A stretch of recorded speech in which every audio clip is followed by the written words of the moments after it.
Sir George from his experience as a stock market investor. So now, since meron na tayong idea kung paano talaga tayo mag-invest sa stock market, ang tanong po namin is, can you really lose money from investing? Kasi diba, ayaw nating malugi in terms of money. So, can you really lose money? Can you lose money? Siguro ang tanong ng marami din is it possible na yung nilagay mo mag-zero? In fact, marami akong mga nag-invest na sabi niya, sir, pwede ba itong nilagay mo 9,000 maging zero? Actually, lahat naman possible. Lahat ng bagay possible. It's really possible. Like, when they were investing in Enron, if you're familiar with that, hanapin niyo yan, Enron. Used to be the most admired company in Google for 6 consecutive years, and then suddenly that turned upside down, right? Yung pala, yan pala yung books niya, right? So, yan, basta tingnan nyo sa YouTube, smartest guys in the room.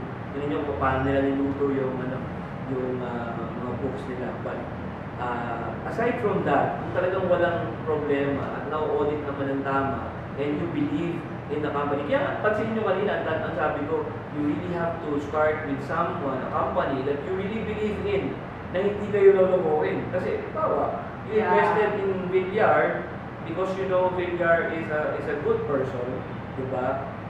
Hindi niya niloloko yung mga tao sa kanyang investment, sa kanyang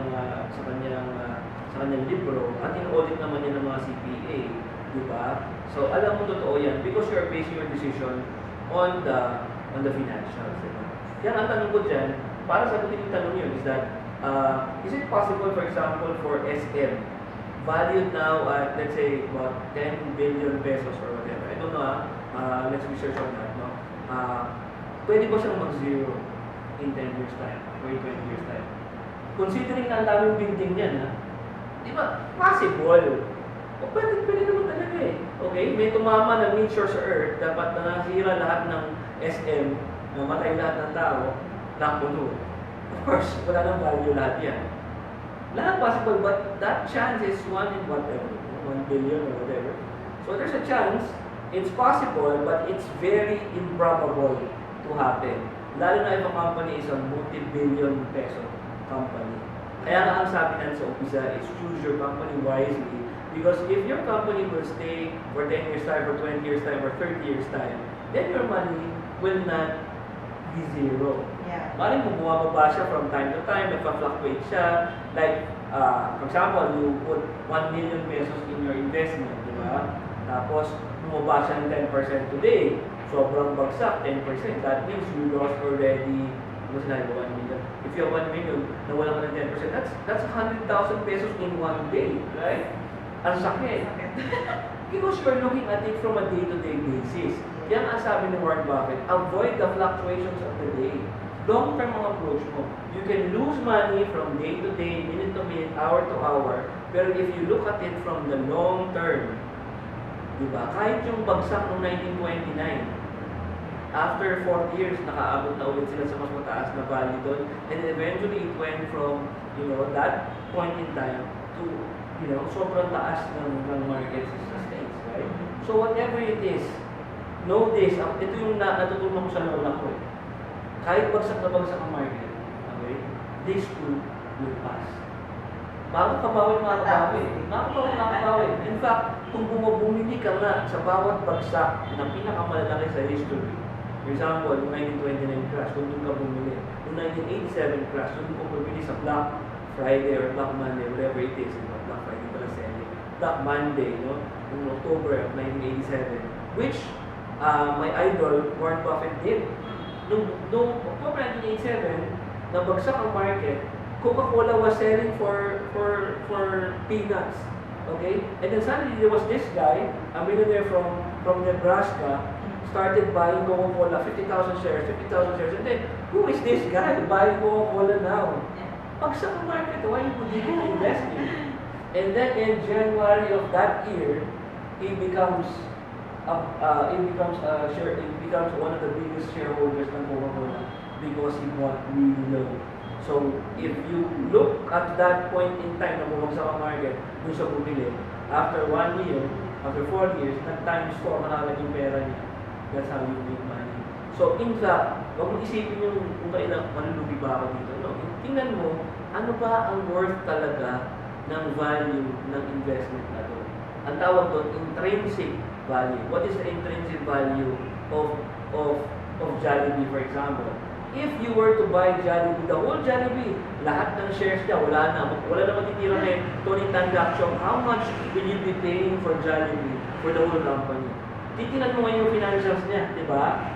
Parang yung mga Sure. billions talaga yan. But look at the financials, tingnan mo yung mga building niya, whatever assets, tingnan mo yung earning potential niya. How much does it earn every year? Di ba? And kung ang price earnings mo is about 10, 15 times, then you have to multiply every year by 15 times. Parang ano lang naman yun eh. If your company is earning or your investment will give you 1 million pesos per year and your price earnings multiple is 15, dapat you should be paying 15 million for the business. Kasi 1 times 15, ganun lang yun eh.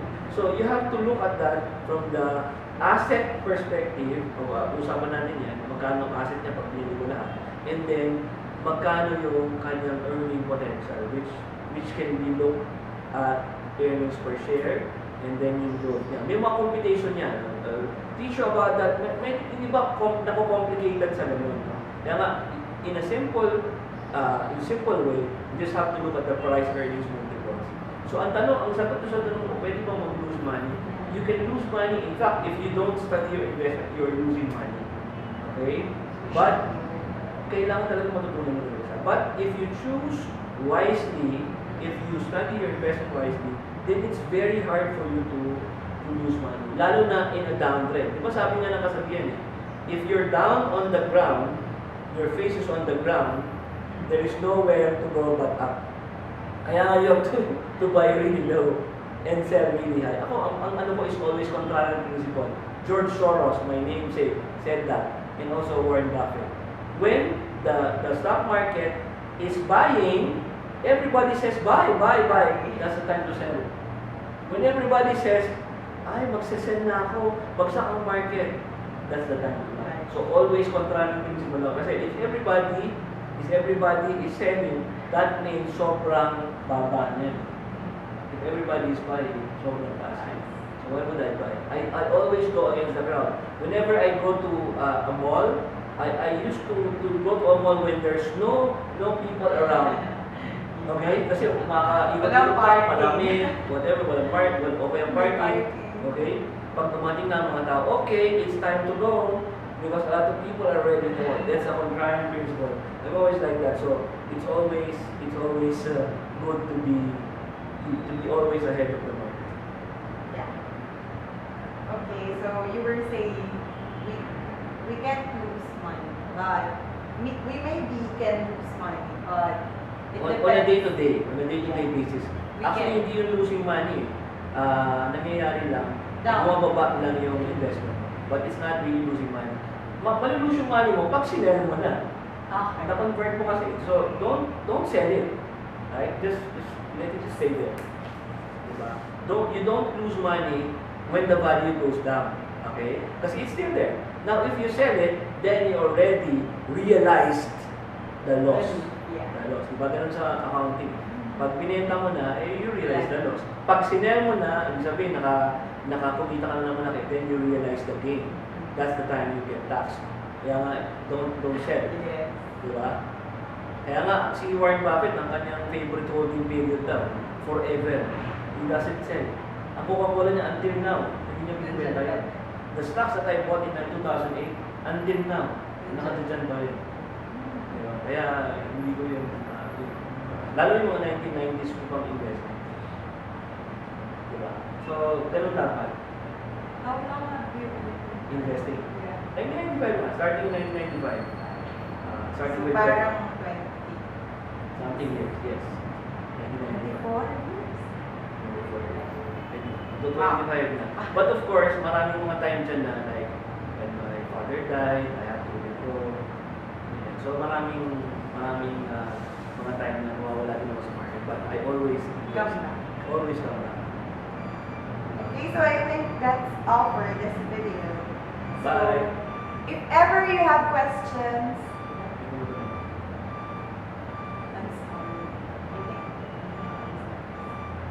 So if ever may questions po kayo, you can message us or email us at inadvisingpage@gmail.com, or you can check out our FB page, Inadvising Creative Solutions.